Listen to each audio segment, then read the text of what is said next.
This video is not intended to encourage or glorify any kind of drug use. The sole purpose of these videos is to educate you on the dangers of what these substances can do to you. Please do not do any of the acts mentioned in this video. I repeat, do not do any of the acts mentioned in this video.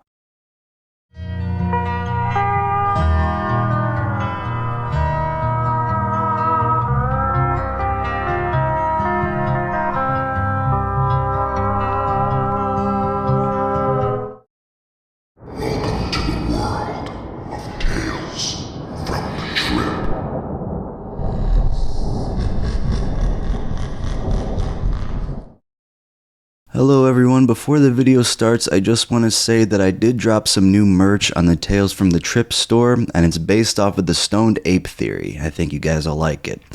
I also have my other shirts and clothing available that you guys have bought previously, and I thank you so much for that. Please check it out if you are interested, and leave design ideas in the comment section below, and it might be used. Thank you. I will leave the link in the description box below and the comments. Thank you so much.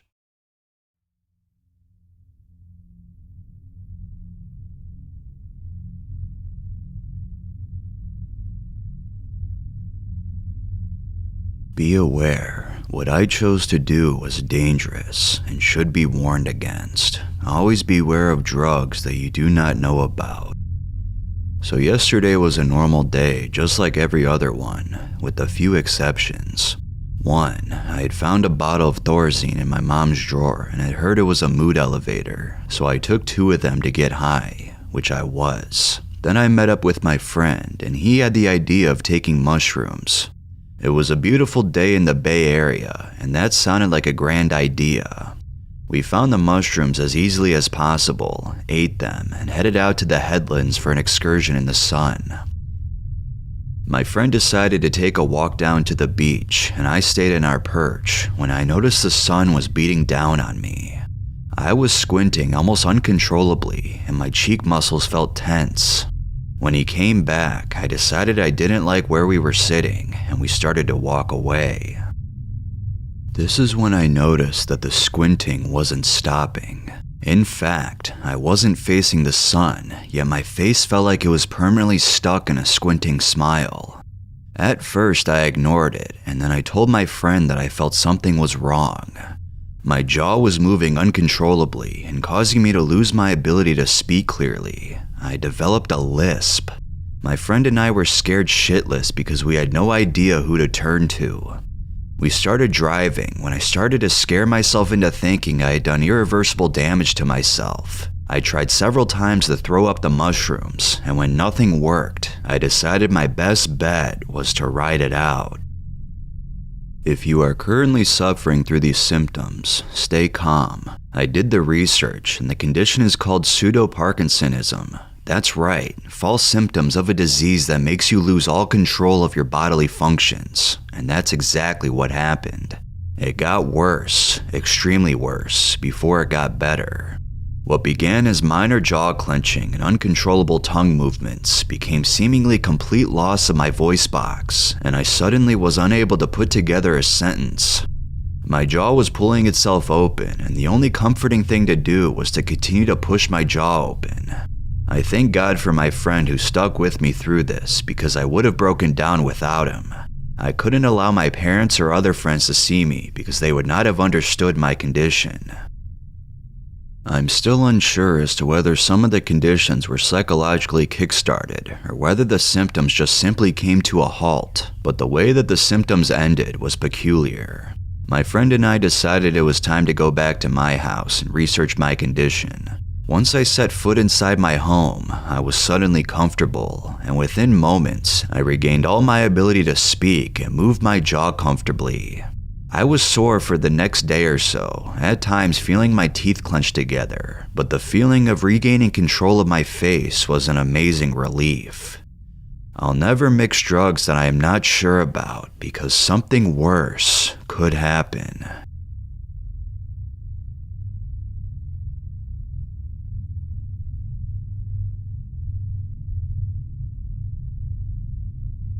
My 2-year Abilify nightmare. I just wanted to ask a psychiatrist some questions, but I have Medicaid, and the only psychiatrist who takes my insurance was a good 40 minutes away.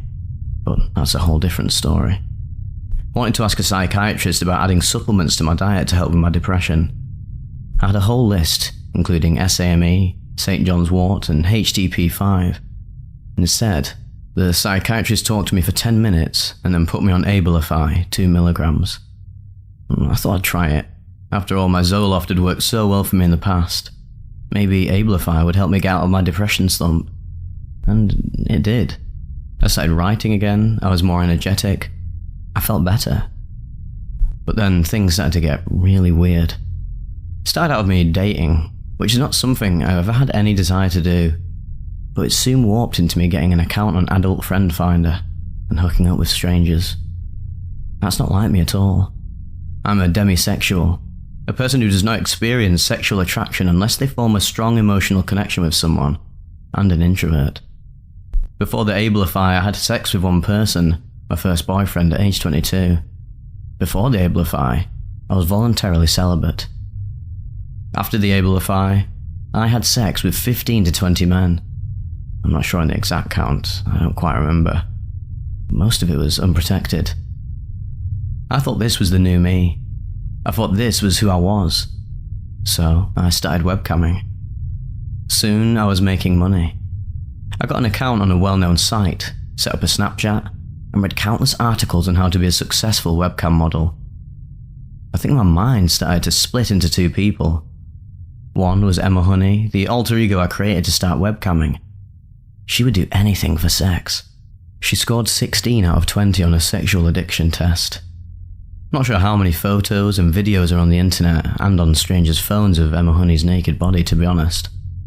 The other person was the real me, screaming to get out. And scream I did. I went through hell. I have several notebooks chronicling my descent into madness. The one question I kept asking, usually in all caps, was, who am I? I soon lost my grip on all of reality. I would sometimes think my parents were strangers. I would be doing something and suddenly not know where I was. I was truly going insane. I started smoking pot, even though I hadn't smoked in over 7 years. I think marijuana helped bridge the gap between me and Emma, because pot is an aphrodisiac for me. I now know what it was. It was the Abilify. Abilify has the incredibly strange side effects of hypersexuality and compulsive gambling. In fact, there are several class action lawsuits against Abilify going on now by people who have gone through similar nightmares like mine. I'm not sure what's next. I'm pissed, but I'm also just so tired. I'm weaning myself off the Abilify right now. I want it out of my system immediately, but I have to take it slow. The withdrawal symptoms include flu-like symptoms as well as mood changes, suicidal thoughts, and a whole host of other things I'm worried about. I think I need to wait and let my mind heal before I really move on. Telling my story is the first step.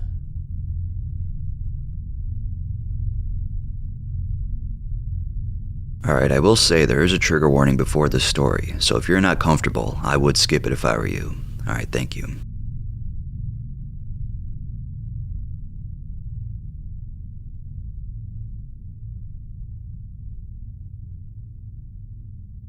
I want to preface by saying I'm not against psych meds. I am on them to this day, and they help many people. This is just a disturbing example of treatment gone wrong. My name is Mason, and I live in the burbs of Philadelphia. For a while now, I've been grappling with overwhelming emotional struggles due to borderline personality disorder and chronic dissociation, sometimes called depersonalization-derealization disorder. On January 23, 2022, I found myself standing on the precipice of despair. The weight of life's challenges became too much to bear, and I made a decision that I now deeply regret. I attempted suicide, and I immediately regretted my decision. I called 911. Within moments, I was whisked away to the hospital. They stitched my attempt wound and sent me to an inpatient psychiatric facility in Philadelphia. The psychiatrist worked to stabilize me with many different medications, none of which worked. This is until he tried Latuda on me. I felt somewhat free from my thoughts, and the peace I once longed for was kind of present. Not fully, but I had hope. That's until it wasn't. Days turned into nights, and nights turned into days as the hospital became my temporary home. Eventually, I was discharged with a prescription for the Latuda. I went and picked it up and immediately took my first dose. The first day was normal, and I was excited to be home. On day 2 of being home, I hit the trails on my mountain bike, not forgetting to take my lorazepam. For 10 miles I felt okay, until what I believe is the most traumatic moment of my life. A sense of terrible unease twisted in my gut. I began to feel shaky and restless. At first, it began subtly, like I had an itch under my skin. I felt like I had energy beyond I had ever felt. I have been prescribed Vyvanse at the max dose in the past. This was not even close. I was running for miles trying to get it to go away, even though I am a pretty big dude. Eventually, I found my way home and passed out on my bed. The next morning, I was hit with spasms throughout my entire body. I was twitching everywhere, spasming, aching. I felt like I needed to get this unstoppable, horrific force out of my body.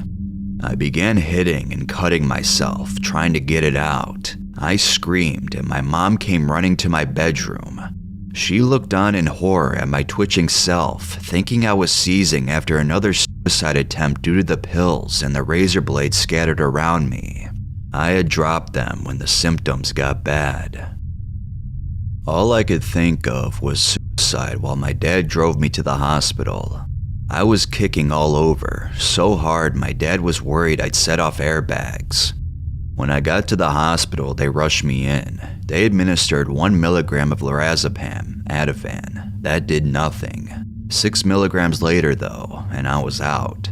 I personally believe this helped fuel my benzo addiction, but that's a story for another time. I was brought once again to a psych hospital. There, I tapered off the lorazepam, slowly feeling my symptoms subside. However, those 6 days I tapered still were not easy. I don't remember much of them, but I remember becoming very agitated with nurses and other patients. At one point, I developed an intense anger and bashed a wooden chair into my window repeatedly in an attempt to relieve my distress. There's something very unique about this trip though. There, I met my best friend. I'll call Laura for privacy reasons. Laura was in the hospital for the first time in 10 years. I asked, surprised, what brought her back. She told me she was prescribed, you guessed it, Latuda, 10 years ago. She never missed a dose. Although she did not experience what I experienced, which was later revealed to be a severe case of akathisia, she experienced something even more disturbing. She can't remember anything from those 10 years. Nothing at all. I truly believe this event permanently scarred me. I've had psychotic features ever since. Along with that, my dissociation became more set in stone. I still feel akathisia mildly on a daily basis. I cannot fight it with benzos, the traditional treatment, because of my dependence, which ended this March. If you have borderline personality disorder, please be careful with psychiatric medications. There are no FDA-approved medications for this terrible illness, which means psychiatrists will prescribe based on what they think is best suited. I've been prescribed SSRIs, SNRIs, antipsychotics, mood stabilizers, benzos, beta blockers, naltrexone, supplements like fish oil, EPAs, N-acetylcysteine, antihistamines, and so much more. None of them have been effective in drastic ways. All I'm saying is, do your research. Hopefully this story will help others to advocate for themselves when a medication doesn't feel right. I wish peace to all who struggle with addiction, psych med dependency, and everything in between.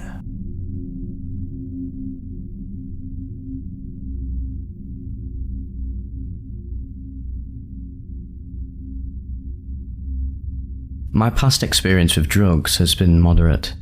I've been smoking marijuana semi-regularly through my early high school years, and recently, very frequently.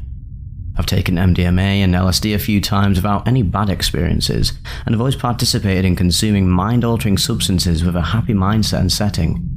Also, with ambitions of becoming a chemical biologist, I've researched most psychoactives, how they alter the mind, possible bad side effects both long and short term, and duration, etc. Background on how this accidental experience happened. I had recently obtained quetiapine, Seroquel. Not intentionally, but it was offered, so I gladly took a few for later use. Since I usually had problems sleeping, I would either take 50 mg to 100 mg on nights where I wouldn't be asleep by 9 PM, seeing as I had school in the morning and wished to get to sleep. During the week or so time period I had taken Seroquel, I had not smoked any marijuana. I had no real side effects from the Seroquel besides yawning frequently after use, as well as a slightly faster pulse during the come-up and clogged nasal passageways if I lay down. The last time I had ingested Seroquel, approximately 50 mg, was 2 nights before. Now, here's where it all happened. My friend M had come over with some weed. Wasn't anything to be too excited about, just stress. But we liked smoking a lot of cheap weed as opposed to smoking a little bit of good weed. We would usually hold small, yet enjoyable conversations while packing new bowls and whatnot. M saw my gravity bong and asked if we could smoke out of that, seeing as he had never used one. And as my personal favourite for smoking stress, I was glad he wanted to try. We each had 3 bowls to ourselves, and everything was fine. After about half an hour of just talking, watching videos, showing each other new music, I started to feel very sluggish, fatigued, and slightly numb. Seeing as I've had the numb feeling from smoking marijuana before after my tolerance lowered from not smoking, I figured it was the same thing going on now. I began constantly trying to crack my already cracked knuckles and slightly chewing on my tongue and bottom lip. I noticed I had to consciously make an effort toward breathing, and the back of my head, neck started to feel very, very tense and warm. I told M that I didn't feel well and would be right back after visiting the bathroom. I got up slowly and walked to the bathroom. I had a hard time walking, but powered my way through it so that M wouldn't think of anything other than an upset stomach. When I reached the bathroom and had closed and locked the door, I turned to face the mirror to check my pupils, but I went blind for about a minute and leaned my back against the door and slid my butt down to the floor. My whole head and neck was even more tense and heated than before. As soon as I was able to see again, I got on my knees and put my head under some cold sink water. As soon as I could, I called M over and told him I felt really ill and I was just going to go to bed. He told me that he hoped I would get better soon and left. I quickly but calmly took my clothes off, turned on a cold shower, and sat on the floor of the shower with the water hitting the back of my head. This quickly took the edge off of the tension and warmness of my head. I sat in the shower for around what I think was 20 minutes. My roommate, R, I thought it was weird I was in the shower with the door open, so she began to ask me some questions. When she would ask a question, I would think about the question for what seemed like an eternity. And when the answer I found best would come to my mind, I would reply, I don't know, to every question, even though it isn't what I wanted to say. I asked R to take my pulse. It was around 15 BPMs higher than normal. She asked me to squeeze her hand, and I did with my left, the less dominant, very slightly, and she almost immediately shrieked because I'd squeezed it so hard. Note, R is a very tough person, not one that succumbs to pain easily, and I have squeezed her and several times before with my stronger hand without her feeling very much pain. I asked her to leave the bathroom as to avoid seeing me in the nude, so I could get out of the shower considering I felt much better, just very dumbfounded. I had no problems with my motor skills, speaking, walking after this point. After I went back to my room, R had asked me how I felt. I thought about it for, again, what seemed like a very long time, but later realised I had answered after taking around 4 steps. My answer was, again, I don't know. I began to feel the tense and warm feeling in my neck, so I decided it would be best to lay down with pillows under my legs and none under my head. My knees began trying to lock themselves for almost a half hour straight, but I was able to keep them from doing so.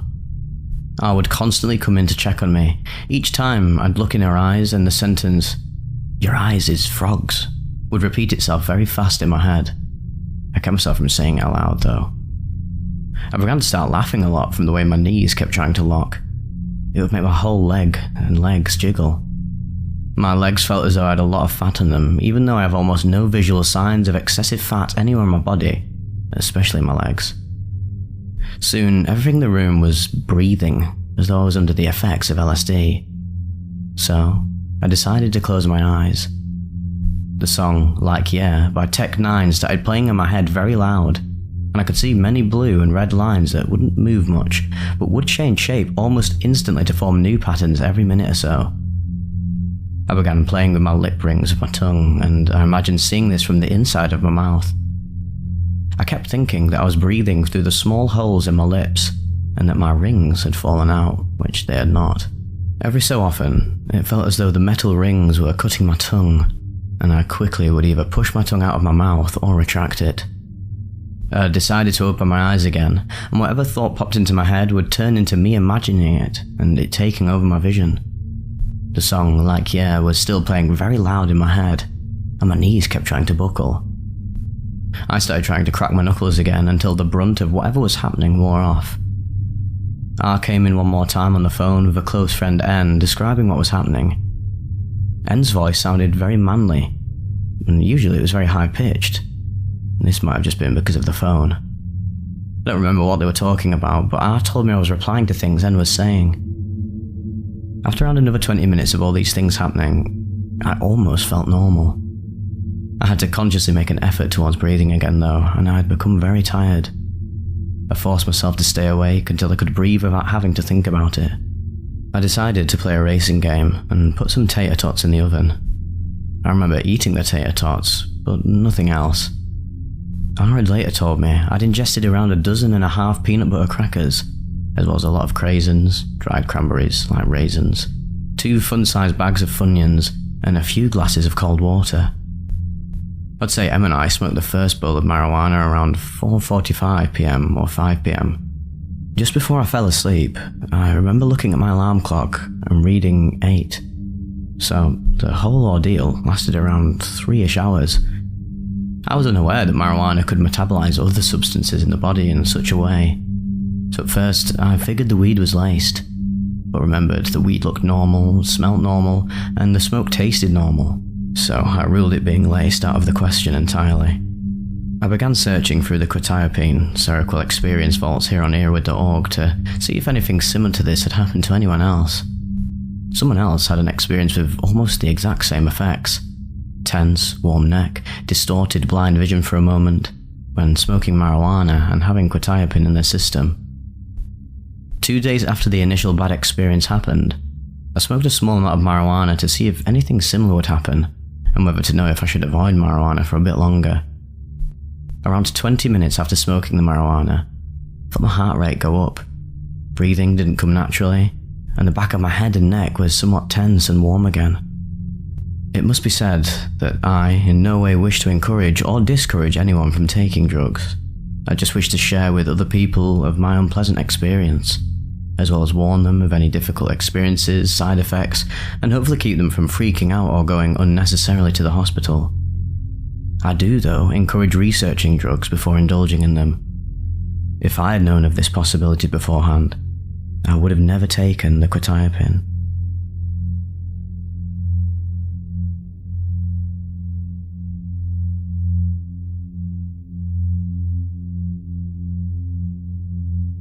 I began taking Zyprexa, 7.5 milligrams twice daily, at age 12 to treat supposed episodes of paranoia and delusions. At the time, I wasn't aware of why I'd been prescribed the drug, and thought of myself as a normal kid with an active imagination. I was chubby as a child, but by middle school had begun to thin out. Although I had problems with self-esteem, and never exhibited any symptoms of an eating disorder. Within 3 weeks of starting on Zyprexa, I began to experience severe drowsiness to the point of sedation. Couldn't stay awake for a 10-minute car ride. Although it didn't feel like I was eating any more than usual, I went from about 120 pounds to 150 pounds in 2 months. Most significantly, instead of lessening any delusional thoughts that I had, Zyprexa intensified my paranoia tenfold.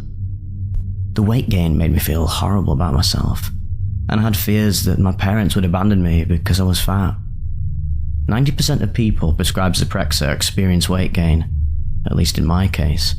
The delusions were redirected to this weight gain and made life much, much worse. It became obvious that the drug was not helping. And I was taken off of it by fall of 2001. By then, I was already restricting calories, fasting, taking laxatives, and doing absolutely anything to lose weight without my parents finding out. The delusions of my family of friends leaving me stopped, but in their place was anorexia nervosa. That was my freshman year of high school, and for 6 years I've lived with the eating disorder that I blame pretty much entirely on the weight I gained from Zyprexa. Zyprexa made me fat and deflected all of my psychoses and paranoia to that fact, without helping my condition at all. I'm a college student, outwardly happy and social, but I wake up every day praying that I won't have to fight with this disease for the rest of my life.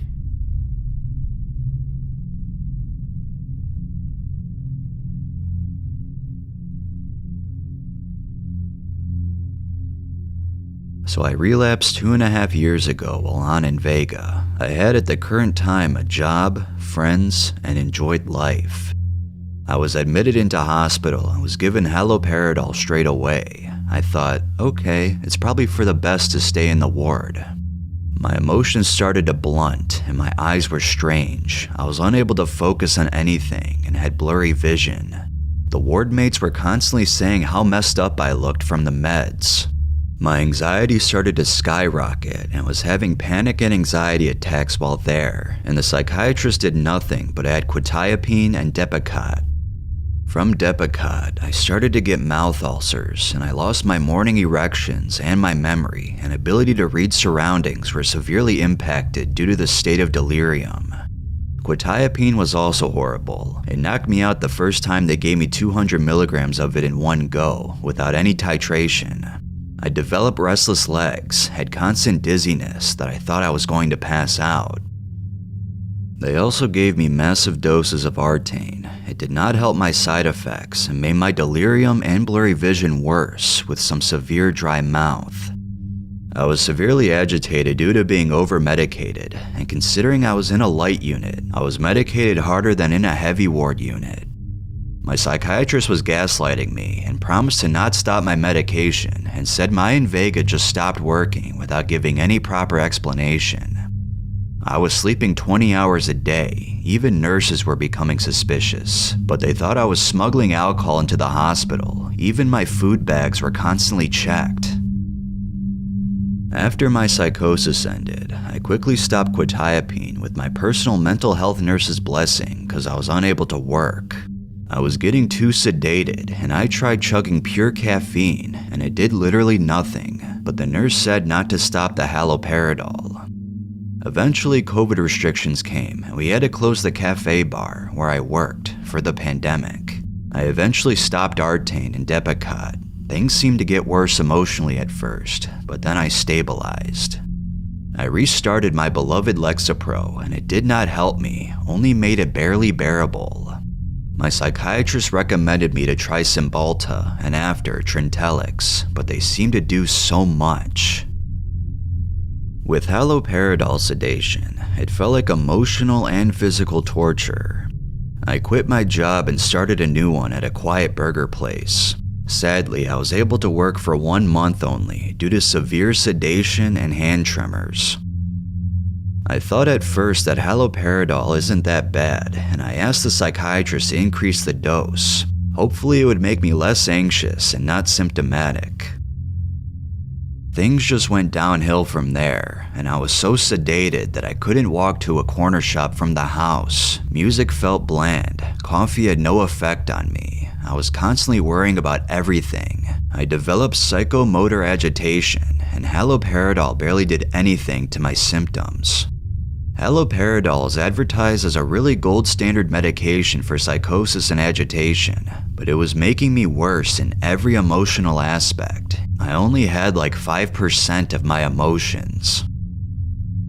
Finally, my personal psychiatrist quit and I had to change psychiatrists, and I asked for a med change after suffering for 2 years, and he accepted without hesitation. He said haloperidol is for people that are in a care home and that the psychiatrist at the mental ward was just saving the hospital's money because haloperidol injection cost 7 pounds instead of 350 pounds as of the Invega. My withdrawals were severe. I was agitated, paranoid, hallucinating, developed tardive dyskinesia for the time, also neuroleptic malignant syndrome for a short time. I had so much haloperidol in my system that it took 5+ months since my last dose to feel the effects. Haloperidol also made me suicidal, and if not for the med switch, I would have probably ended my life.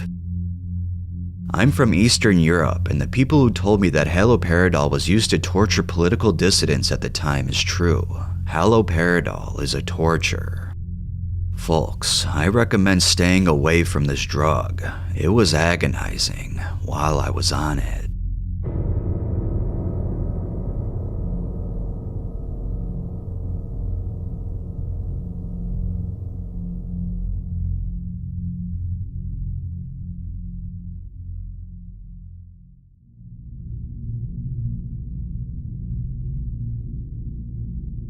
The risperidone wasn't taken as an attempt to get high or trip. It was primarily taken as a suicide attempt, and the medication was part of my prescription for suspected bipolar disorder and paranoia. Fortunately, unfortunately, it failed, and the experience was horrific. Wednesday. After I drank all the vodka, I sat outside under a tree and decided to swallow all of the pills I'd brought with me. At that time, although having been drunk, I had a reasonable level of coordination and my memory up to that point is fine. 25 minutes in, things begin to go wrong. At first, I decided to lie down and let the drugs take hold with the firm idea that I'd simply slip out of consciousness and die. However, my heart began beating so hard it actually knocked some sense into me. My head was pounding, and the feeling is difficult to describe. It was like depression, but different in some way. It wasn't a sadness, but a complete removal of thought and emotion, like the soul had been torn out. I began losing conscious control, and for some reason had got up and was walking towards home. Memory goes blank for the entire journey home, which is about 1 to 2 miles on foot. An hour and a half in. My whole body is struggling to stay conscious. I keep falling over and collapsing at the knees. It feels like I'm literally fighting an anesthetic or sedative, not an antipsychotic. If seen from the outside, I probably would have looked like I was drunk, but in pain. It felt as if my body was being crushed and weighed down. Again, there's the dark, soulless feeling all over. My body ached and I went to the toilet as if I wanted to vomit, but didn't. It was almost like an instinctive reaction to feel better in some way, and maybe vomiting was the answer. When I went back to my room, I passed out and collapsed to the floor, banging my head badly on the drawers next to my bed. There was a bad cut and blood, but I was later to find no fracture. I crawl into my bed and pass out. 8 hours and 30 minutes in. I wake feeling more horrendous than I've ever felt in all my life. I can't do it justice how bad I felt.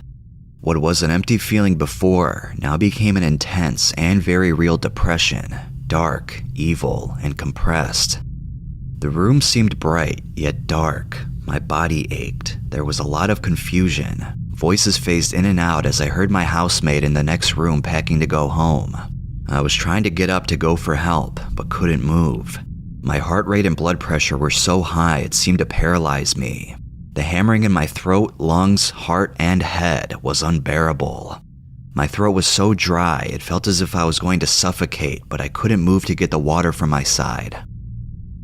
A further 16 hours of this experience with little change in the symptoms, wishing to pass out but unable due to the intensity of the feelings. Thursday, paramedic called. I was finally able to get out of bed, but movement was immensely difficult. However, the mind had returned to a state of deadness. I went to the toilet and finally decided to call my mom and tell her what happened. She called the emergency services. I didn't want the remaining housemates to know I had attempted this, so I crawled downstairs and lay outside on the front path. I was taken to the hospital immediately because my heart rate and blood pressure were dangerously high.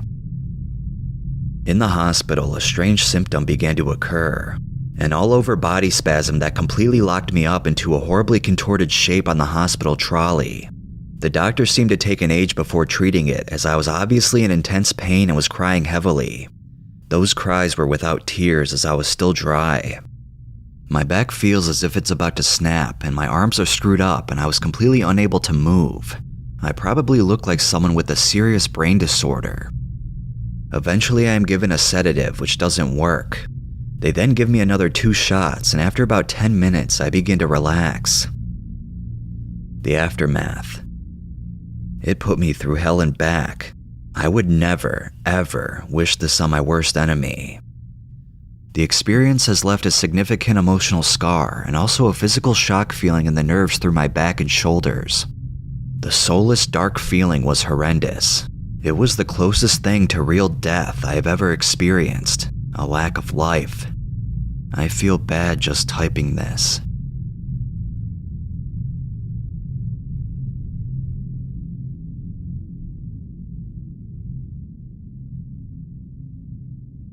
Let me begin by stating that today is the worst day of my entire life. I consider myself to be an avid smoker and products of the marijuana variety. The mix of Seroquel and marijuana happened to come together by accident. I have problems with anxiety, and I happened to tell my parents about this, who later gave me Seroquel. I didn't think at any point that mixing these two would cause anything serious. Suffice it to say, I was wrong.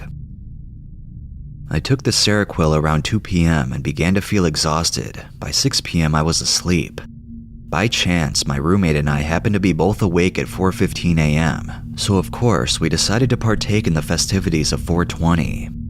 We smoked 2 bowls, and then I felt tired once again and decided it might be a good idea to sleep.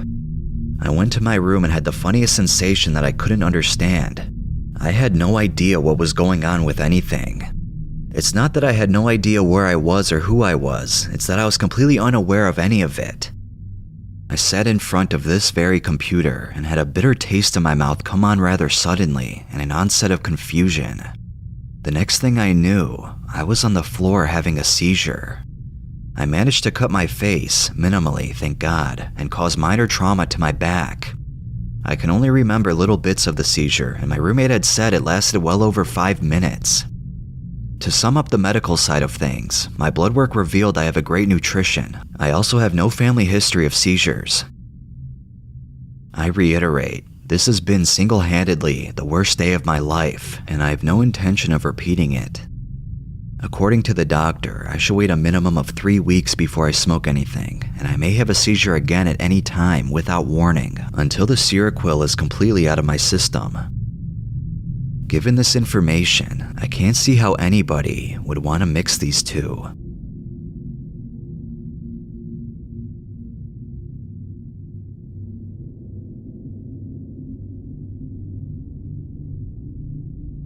My experience with Haldol was the worst drug experience of my life. A friend of mine, Joe, had been sick for a few days and was given several tabs of Haldol by a mutual friend. The mutual friend said that Haldol was an opiate painkiller, so my friend, being the happy pill popper he was, took 2 the first day. He said he felt relaxed and passed out. The next day was when his body aches returned. He took 3 and went back to sleep. On the 3rd day when I found him, he was complaining of massive body aches and asked me to hand him some of the Haldol from his desk. I was pleasantly intoxicated on alcohol and asked if he minded if I popped a few. He said yes, so I took 4. My previous experiences with pill popping had led me to believe that I needed quite a few to feel any major effects. Over the next hour and a half, I began to feel drowsy and had acquired a decent body high, which could be compared to Percocet. I even began to itch, which led me to believe it really was an opiate. I passed out after about 2 hours and woke up about 12 hours later. Feeling a bit hungover and a little shaky, I went down to Joe's room to smoke some bud and see how he was doing. He was in horrible pain and was clinched up on his bed in the fetal position. I smoked some pot with him and then sat down to watch TV. I was feeling better and got hungry, so I ate some chocolate cake that was in his fridge. This is when my whole life changed. About 3 bites into the chocolate cake, my tongue began pushing against the back of my teeth, almost like I had bad cotton mouth. I would pull it back and it would slowly edge forward until it was pressing against my teeth. Feeling a bit strange, I went to my room to lay down. This is approximately 24 hours since I had taken the Haldol. Upon arriving in my room, I was unable to sleep because of the involuntary movements of my tongue. I drank some water and tried to relax, but it was getting worse. Now my tongue was pushing past my teeth and protruding from my mouth. I would have to forcibly pull it back in and lock my jaw down. Then I began to get a little bit scared. I decided to try to completely relax and maybe I could go to sleep with my tongue stuck out.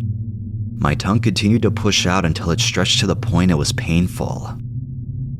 I began to panic and forced it back in and clenched my jaw shut. After clenching my jaw for about 10 minutes, my neck began to slowly bend to the right. Much like my tongue, I was unable to stop its movement or hold my head up straight any longer than a few seconds.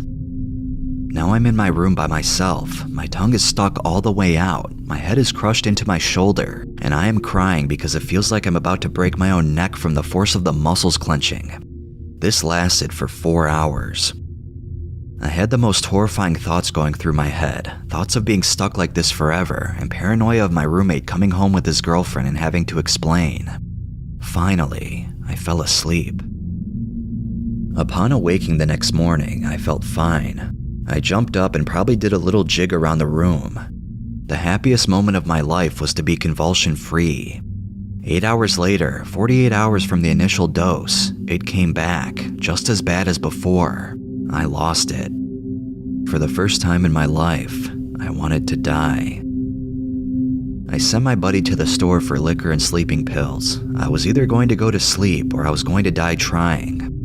Upon his return, I consumed the 5th of liquor and 12 sleeping pills. Nothing. I took the remaining 12 sleeping pills and 2 pills of X I had purchased for the weekend. I was willing to try anything now.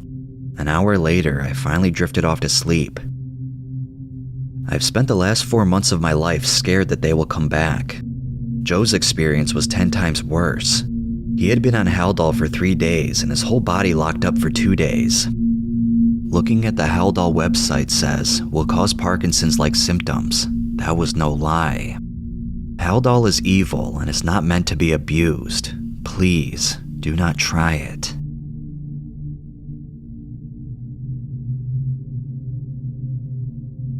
Once again, the story has to deal with suicide, so if you are triggered by that, please end the video. Thank you.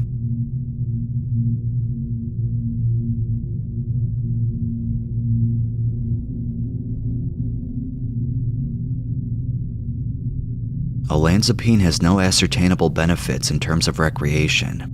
That's not really what I was shooting for. Actually, I attempted suicide by consuming, somewhere in the neighborhood of 200 milligrams, possibly a bit more. Now that I understand this drug better, I know it wasn't nearly enough to kill me. After consuming the medication, I felt overcome with dizziness and exhaustion shortly after, possibly within the hour preceding the overdose. Peak concentrations are typically reached within 6 hours. I fell asleep before then and awoke about 2 days later. Extremely dizzy and confused, my legs felt like lead for several days after I woke. No one noticed what had happened. I did not go to the hospital. As I started to move around in the next few hours, I experienced a strong metallic taste, dry mouth, difficulty urinating, constipation, and tremors. These are all consistent with side effects of the drug and therapeutic doses, though of a much more severe intensity. I have heard of a few cases of deaths related to olanzapine overdose. Eli Lilly and Company has received reports of fatality in association with overdose of olanzapine alone. In one case of death, the amount of acutely ingested olanzapine was reported to be possibly as low as 450 milligrams. However, in another case, a patient was reported to survive an acute olanzapine ingestion of 1,500 milligrams. This was from rxlist.com. Not really sure of what else those people had taken at the time or of their body weight. It's still useful to know. In conclusion, trying to kill myself was in no way glamorous or fun. It was a very stupid thing to do. In hindsight, I don't believe I took enough olanzapine to seriously harm myself permanently, though my liver and kidneys surely took a beating. I have fully recovered today, 1 year later. I do not recommend taking this drug unless it is medically necessary.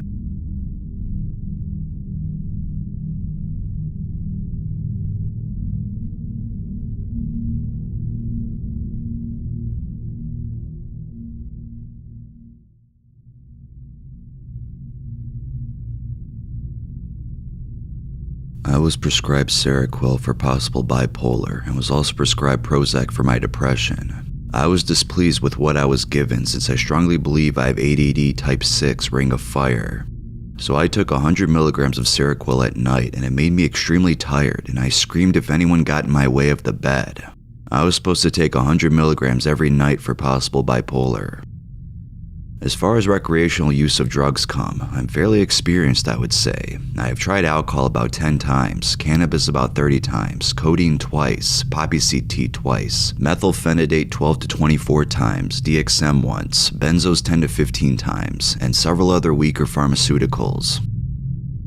The day I decided to take such a large dose of Seroquel, it wasn't even a planned decision. I have a history of impulsively taking drugs to end my soberness when I'm feeling bad or just plain want to end soberness. I had an argument with someone and was pissed and depressed and decided to down 10 100 milligram pills at about 3:30 a.m. one morning. 4 a.m. I was still online talking to people, still no effect. 5 a.m. No real effect, maybe a slight marijuana buzz. When I looked around at a rapid pace, my vision smudged and dragged behind a little bit, but nothing serious. 5:20 a.m. I leave a note near my bed saying what I took and how much of what I took, in case something bad happened. Note was to parents if they found me having a seizure or something, and I try to sleep.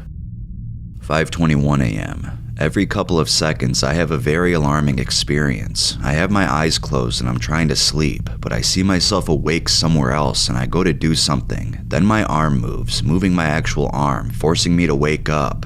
This happened several times until the scariest one happened.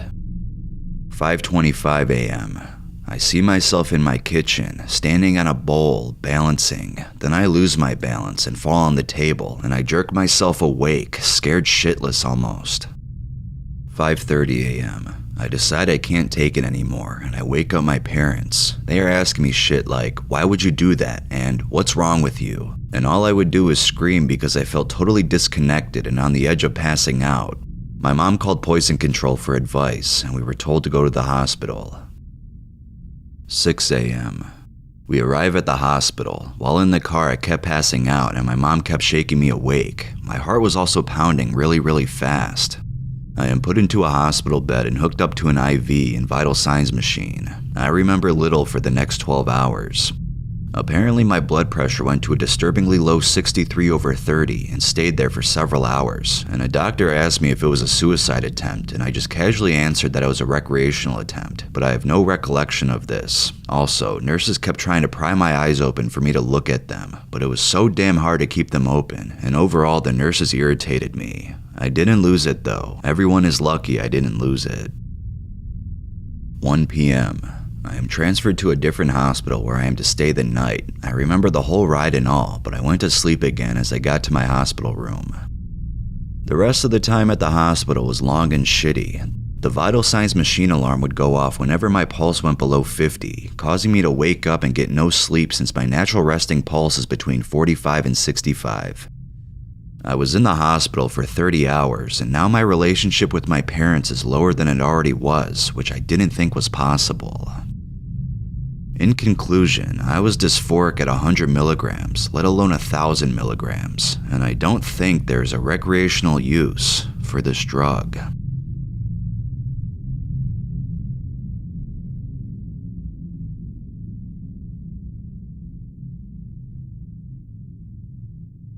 Before I begin to recall one particular Saturday, it should be noted that for the past 3 days leading up to it, I'd been taking daily 25 milligram doses of Seroquel.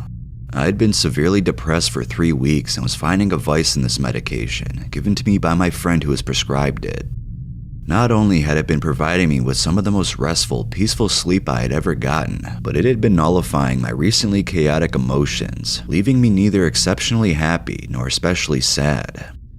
On this night, I had learned that I had seriously underestimated the psychoactive effects of this drug, which is prescribed as treatment for schizophrenia and bipolar disorder. I was fully aware of this fact, but I somehow tucked it away as an afterthought. I also convinced myself it was safe because of a sneaking secret suspicion that I may have bipolar disorder myself. There is a history of it in the family, and I've had incidents resembling manic episodes, but I have had no such disorder diagnosed and certainly no prescription. Saturday around 4:30 p.m., I took my 25 milligram tablet after feeling a twinge of unease and desiring a distraction. An hour later, I'm over at my friend's house shooting the shit and playing video games when the Seroquel kicks in. It's a soft, calm feeling that stays in the back of my head, not the foreground. A party is supposed to happen, but our friend who deals and sells to us is absent. So after a phone call from my other friend Eli inviting me for a hash session and offering to sell me a 20-sack, I decided to dip, weighing whether or not to return to the party later. I would not. I drove out to pick up Eli, and we met up with another friend, Ash. It's about 8:40 or so when we're all set to smoke. We set up in the shower room of Ash's apartment complex, intending to go for a soak in the jacuzzi afterward. It's necessary for us to hide out in someplace concealed due to the butane torch used to heat the pin on Ash's pipe. I packed my regular glass pipe and smoked that with Ash, while Eli took the first hash hit. He started to cough uncontrollably and left the rest of the smoke in the pipe with some hash still left. I quickly took it from his hand and finished the hit. I soon felt very high. Ash's pipe has yielded the highest results in potency out of all the smoking devices I have used. It's given me swirling visuals in the past, and in Eli's room where I had taken LSD before brought back acid flashbacks. It was a familiar sensation and disorientation. I began to cough as well, feeling pressure in my chest and lungs. Eli and I took Ash's advice and caught our breath with some deep breathing exercises. Now it was time for my own hit. We load up the needle, torch the pin until it's red hot, and I take my hit slowly and efficiently. I fill my lungs and have to exhale to take the second half of the hit. My cough gets much worse instantly. Ash and Eli had coughed till they puked off the hash pipe before, so I decided to go outside and get some fresh air. I dry heaved for several minutes, but never actually vomited. Feeling healthy enough, but incredibly high, I went back to the shower room. At this point, it was a few minutes after 9, and this is where things first began to feel off. Like the altered perception of an LSD onset, no one thing had discernibly changed, but there was a subconsciously tactile feeling lingering in the back of my mind that something was different.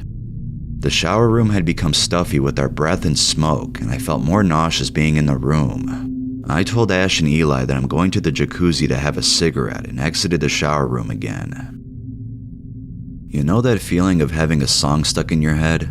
Well, as I walked towards the gate for the pool area, I could just hear a song like it was in the back of my mind, only it was a song I had never heard before. It was muffled, indecipherable, vaguely electronic, but mostly sounded like a continuous tone that changed pitch. I was very high and chalked it up to hash. I reached the jacuzzi and sat down in one of the pool chairs. There was one man in his mid to late 20s soaking in the tub. I offered him a cigarette and pulled out one for myself. He accepted and we started talking. Two things happened here. First, I told him that I had been smoking with my friends, where they were and what they had, without even intending to. It's like the words were just pouring out of my mouth without permission. Luckily, this man was also a stoner and I hadn't just busted my friends. Second, the music I'd been hearing amplified. I can tell now it was music with an irregular beat and strange sampling. It still only sounded like a tone from a synthesizer perhaps. I looked around the bushes in case it was coming from a nearby car.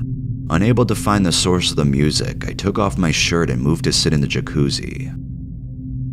As soon as I am submerged up to my collarbone, only my head and my hand holding the cigarette exposed, the music amplifies much louder. Loud enough to be playing off a speaker somewhere right by my head. The synthesized tones became high-tension strings and I heard robotic beeps and boops. The idea suddenly sunk in that the music might be in my head. I scrambled and searched my mind for any reason why this would be happening. This wasn't an acid flashback. I had never experienced anything like this before. Then I realized I had been taking an unprescribed psychoactive pharmaceutical for 4 days now, medication for serious mental illnesses. The moment I consider that fact, evil laughter interrupts the song. A deep demonic chuckle exactly like you would hear in Halloween specials were reverberating around the walls of the jacuzzi. The song changed back to offbeat electronic music. I started to think of the old lady who loses her mind on uppers and downers in Requiem for a Dream, and how maybe I've really pushed myself over the deep end this time. Maybe this music will never go away, and I've done irreversible damage to my psyche. At this point, I began to have intense visuals as well. The fences and bushes were dancing and swaying, almost looming over me. The illuminated water, white foam and bubbles from the jacuzzi are exceptionally bright. I look at my damp arm and see long faces without eyes, noses, or any defined features in the water on my skin. Over the music, I start to hear voices talking to each other. The voices are human and loud, as though they were yelling some distance to one another. I couldn't understand them, though they were speaking what sounded like English. All of this leaves me extremely frightened, but I remained calm and didn't express any of this to the man sitting with me. I made small talk with him about the security guard walking around instead, not really paying attention to our conversation. As far as I could tell, my behavior was not irregular, though in retrospect I probably looked suspicious as my eyes were darting about, inspecting everything. After a few minutes, when my cigarette is about finished, I tell the man I'm going back to the room. As I exit the jacuzzi, the music returns to its initial inconsistent tone, though the volume of it is still up. I grab my shirt and towel, part ways with the other man, and head back to the shower room. I feel very disoriented and uncoordinated as I walk. I knocked on the door and announced immediately that I was in a bad place. I sat down and explained what just happened. All the while I saw shapes all over the walls moving upwards. It looked like a swarm of tiny creatures burrowed under the wall were all escaping out the ceiling. The music was still playing. I finished my monologue and Eli paused before speaking. He turned to me and said, "Maybe you just need to look at it a different way. You've been taking drugs and you're having a reaction due to the combination of them. Once they're out of your system, it'll stop. Just ride it out. Try to treat it like just another trip." This turned out to be exactly what I needed to hear. Hearing those words and repeated mantras of, "It's going to go away, this too shall pass," got me to seriously calm down. The music and visuals persisted, but I took less notice of them. After sitting and continuing to talk for about 10 minutes, that random guy from the jacuzzi came and joined us. We properly introduced ourselves, and the man locked the door behind him and sat down.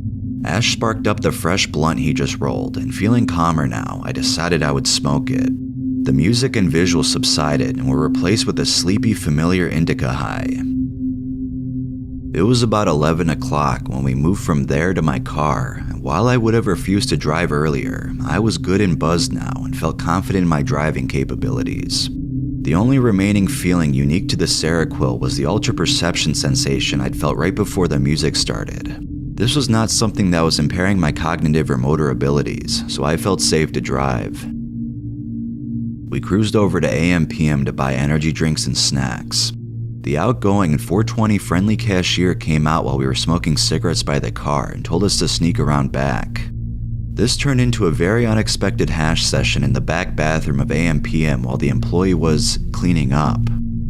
I took another hash hit against my better judgment. Luckily, it seemed the Seroquel had indeed passed, as no music or visuals returned. Ash parted ways from us, and we left the extremely stoned employee to what I'm sure was an enjoyable graveyard shift. Eli and I have a joyful ride home, blasting dubstep music the entire ride. Nothing out of the ordinary, just a typical hash high. I dropped him off, returned home, and passed out on my bed. The next day was groggy, and I felt emotionally cold. I went about my quiet Sunday doing homework without a hitch. Ultimately, I don't see any way Seroquel could be used as a recreational drug. It seemed like a possible solution to me, as a depressed and desperate but not diagnosed psychologically ill person. Quetiapine may be an answer for some, but not for me. I am not crazy. I don't need medication to not be crazy, and I don't need to become crazy.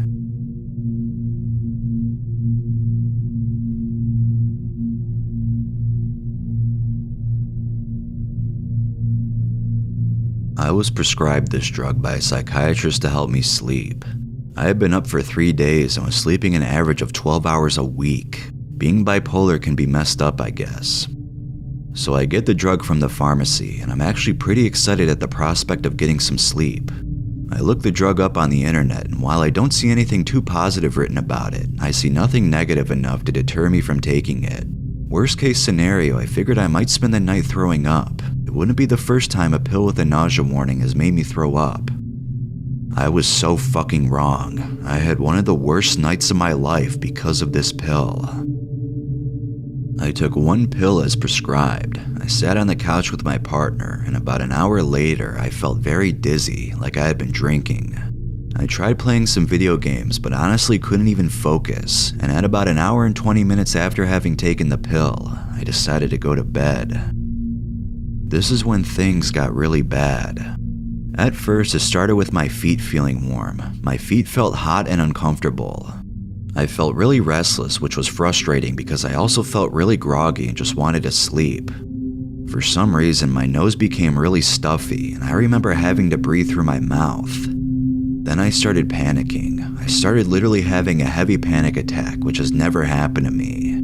I have anxiety issues, sure. I'm bipolar, it comes with a disorder, but I literally freaked the fuck out. I stumbled out of bed and I can barely balance. I just want to note that balancing was very hard through the whole night, and there were times I lost balance and fell. I go to my partner and tell her that I can't handle this feeling and I'm freaking out. She asks if I'm panicking, and I'm pretty sure I screamed yes. She gets me an ice cube and has me squeeze it, which weirdly helped. She has a panic disorder, so she knows some tricks to help it, I guess. I calm down, but I realize I'm starting to hallucinate. I'm seeing animals like penguins and dogs jump out of nowhere. I panic even more and start pacing. My partner asks if I'm okay. I scream no. She hugs me and makes a comment about how my heart is beating so heavy she can feel it just from hugging me. I panic more. I spend the night getting in and out of bed while freaking out. My heart is pounding like a drum non-stop. I'm dodging hallucinated animal entities, telling myself it's okay. That giant white dog that just jumped out at me from nowhere is only a sock on the floor. I keep going to the freezer to grab random ice cubes while I pace around my apartment trying to calm down. I asked my partner to, at one point, call the emergency room. They told us they couldn't really do anything to help me besides give me an IV, so we decided to let me ride it out at home. It was awful. The next day, I could barely function. If I had to work, I would have had to have my partner call off for me because I could barely speak. I slept the whole day until 7 p.m. that night. I only got up because I forced myself. I've spent the whole night awake, which is quite shitty, but at least it allowed me to write this. This pill is some serious business. I don't even know why anyone would want to take this unless they needed it for a serious medical condition.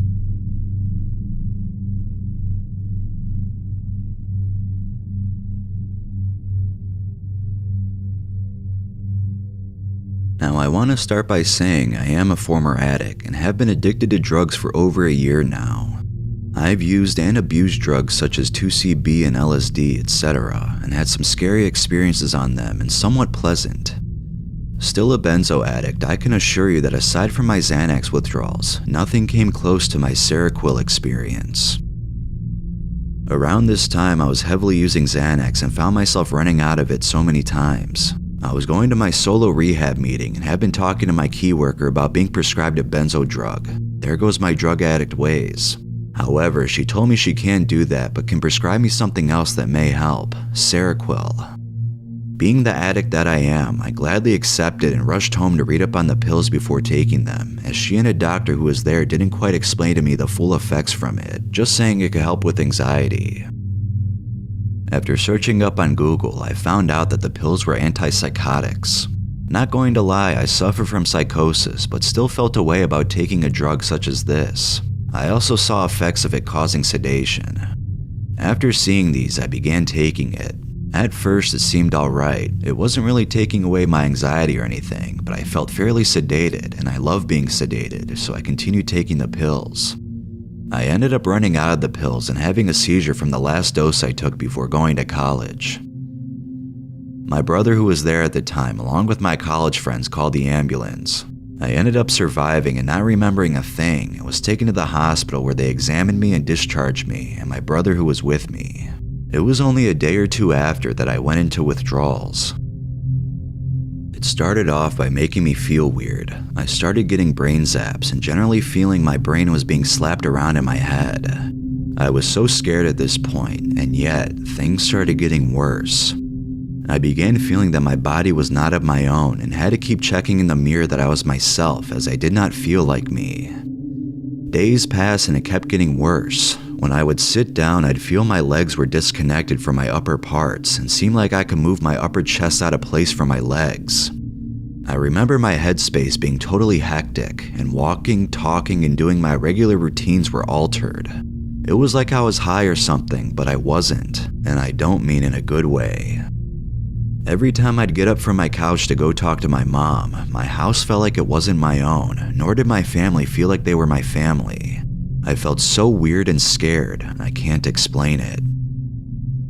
I also remember having a hypomanic episode and feeling so stimulated I could barely sit. Each time I tried to relax, my head felt like it wasn't mine and was floating and not on my body. I know it doesn't make sense, but it's what I felt. I remember having vivid dreams too, really repetitive and so HD looking. Every nightmare I'd have, it'll end with me being beaten up by a group of boys. Weird. Even when I was using the drug, I remember moments where I had a conversation with my mom and later asked her did she remember me coming up to talk to her, and she said no. I was super confused. What felt worse was just the feeling it gave you. You didn't feel like you. It was like I was someone else in my own body going through psychosis. I can't explain it, man. I have more stories like my Xanax withdrawals, but even so, I'm still not off of the Xanax. Just that alone was enough to let me know not to mess with Seroquel or any other antipsychotic. I know it's because of the withdrawals, but still, I'm scared to even touch it. If you ever come across Seroquel and you want to try it and start using recreationally, please don't. It's not worth it. You will be frightened like how I was. Stay away from Seroquel with all of your life.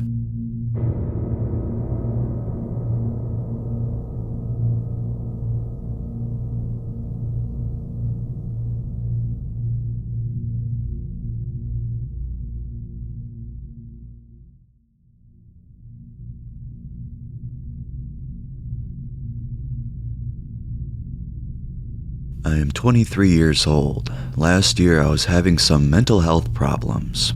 I got in a fight with my older brother and my parents called the police on me and they took me to the mental health ward at the local hospital. It's not exactly my first time in the mental health ward. I've been there a bunch of times. Some would say I'm a violent person. I'm lucky I didn't end up in jail. Anyways, I ended up in the mental ward, and because I was off my medications, some antipsychotic, which was a lot lighter than Clopixol, not to say it was light, they ordered me to be put on Form 5.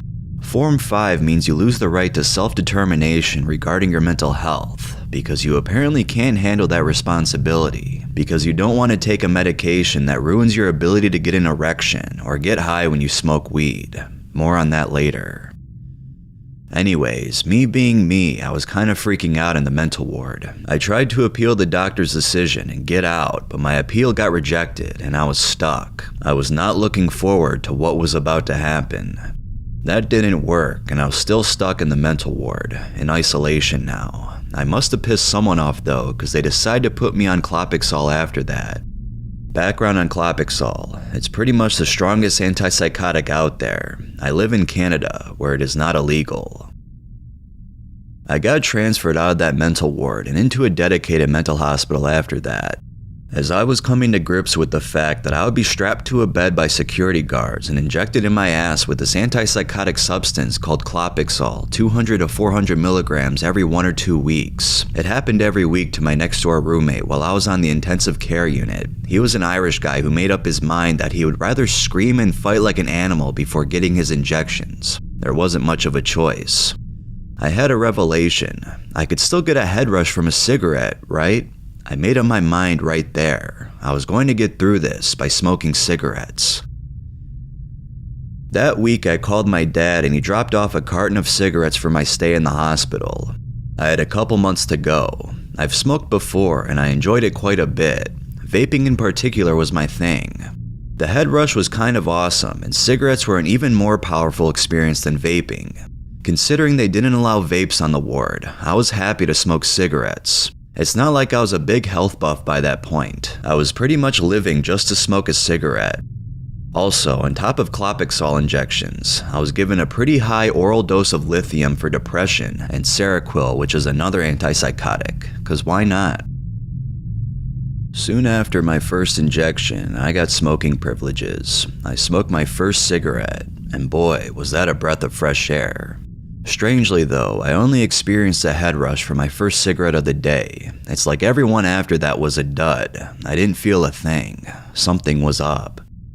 Within a couple weeks, I couldn't feel any cigarette, not even the first of the day. I was convinced it was the lithium. I stayed smoking 8 cigarettes a day. Sometimes my doctor would move my dosages down and it gave me hope, doing untold damage to my lungs for no reward. I didn't get high off a single cigarette for the entire 3 months I was there, besides the first couple during my first 2 weeks. It was kind of like hell. As soon as I got out, I knew I wanted to get off the lithium, since that was what was preventing me from getting high off cigarettes, right? Also, my first day out, I went and bought a vape pen and tried to get high off a weed. That didn't work, and I was hardly surprised. Previous experience told me it was the antipsychotics, but I was hoping the antipsychotics were preventing me from getting high off weed, and the lithium was preventing me from getting high off cigarettes. In the back of my head, I knew it was the Clopixol doing both, but didn't want to think about that since my parents made it very clear that going off of my antipsychotics was out of the question. They took all my life savings. I couldn't even get out of town and away from them, and I was under a court order to take these antipsychotics anyways, so I was kind of fucked. But they did say that if I behaved for a while, they would let me get off the lithium. Another couple months go by. They let me off of it. Nothing changes. By now, I know it's the Clopixol, as it's the only drug I am on anymore, and I still can't get a head rush from a cigarette. I still think if I stop taking it, my ability to get high will come back. More on that later. Another couple months go by. One day I couldn't take it, and I confronted my parents and cited a previous suicide attempt I had while I was on antipsychotics, and suggested I would do it again, which finally convinced them to let me off the Clopixol and Seroquel. That's how Form 5 works. Your right to medical self-determination is transferred to a guardian, and they make all the choices regarding your health for you. Police can get involved otherwise. I thought things looked great. I thought I would be able to get high again. 6 months later, and here I am, 6 months off Clopixol and any other drug, and I still can't get a head rush off a cigarette or high off weed. I can't even get drunk. It just doesn't affect my brain anymore. I can't get high. Looks like this is a permanent side effect, folks. Now that's what I call a chemical lobotomy.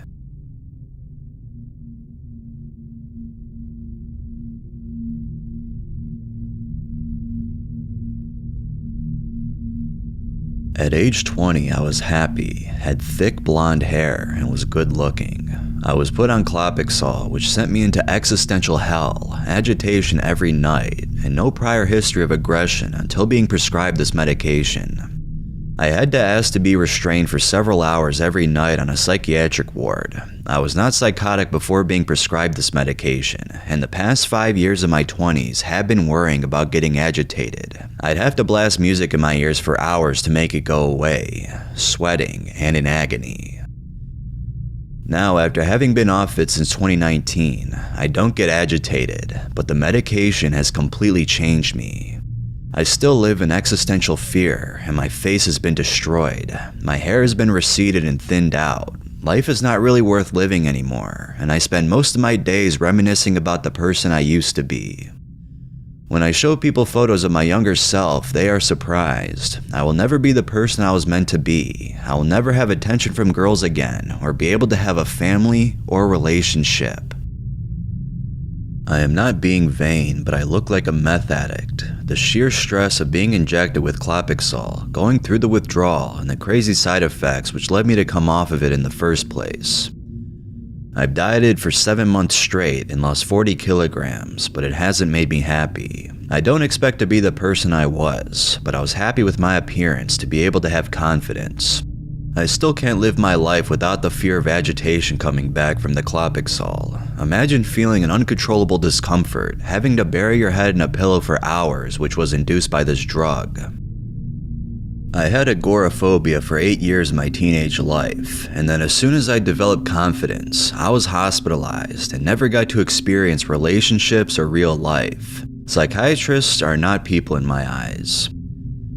Now I have PTSD, as well as the agitation I suffered from the abuse from the staff in the NHS hospital, being called lazy, dragged out of my bedroom, and locked out of it while being on the highest dose of medication and feeling like a zombie, not able to think properly, watch movies, or stay awake. I spent even longer in the psychiatric ward than necessary because of the Clopixol. I don't know what vendetta the psych ward had against me, but I will probably never be the same.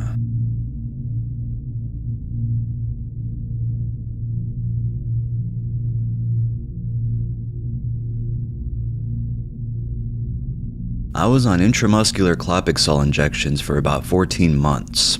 They seized the injections 8 months ago, but I have not recovered. I cannot straighten my left hand, and both left and right hands hurt and shake when I make fists. I also lost fine motor control and cannot draw anymore. The neurologist said that was because of the injections and that it might get better over the next year or two. My MRI brain scan was normal, but the neurologist said some people never recover from neuroleptics. The psychiatrist said he had never come across anyone who never recovered, but that it could take 2 to 3 years. My hands aren't getting any better, but I have noticed an improvement in mood and energy. Please tell me what your experience of this dreadful drug is.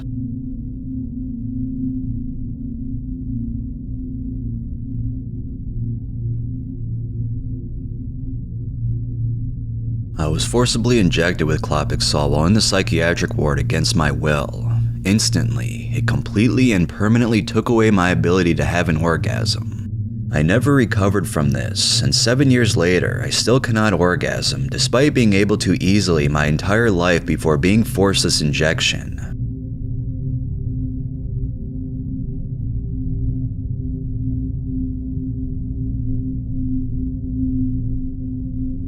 Yes, I'm on Clopixol and have been for 6 months. My handwriting has gotten really bad, like I can't write. I can't play basketball for crap either when I try to play with my friend, but that's just the physical symptoms I notice. That's not the worst of it. The psychological torment this drug has put me in is bad. I can't sit still. I have no motivation to do anything. I could feel my head is clogged with this stuff, and I feel terrible from it. My psychiatrist keeps asking me how I feel bad, and aside from struggling to sit still, I can't describe it. I just want to get off it. Hi, that sounds awful. Lots of antipsychotics destroy motivation. Your psychiatrist should understand. In hospital on Clopixol, I did nothing but shuffle around or sleep for 6 months. I did no reading even though there was nothing else to do. I couldn't draw because of loss of motor control. I was a regular reader and drawer before admission. On release, they kept injecting me for another 6 months. I was completely dead. I spent all my day in bed, just did nothing. That has continued now off the drug with only partial improvement. I still have very little motivation even 9 months after I came off of it. Also, my ability to think has been impaired. I am less intelligent than I used to be. I used to be a solicitor and got into Mensa in 1989, but now I am nowhere near that level. Clopixol reduced my IQ drastically. My psychiatrist says it will take 2 to 3 years to recover, but I am beginning to doubt it. A neurologist I saw said some people never recover. Someone else elsewhere on the web said he took 5 years to get better. Try to get your doctor to prescribe something else if you can. Good luck.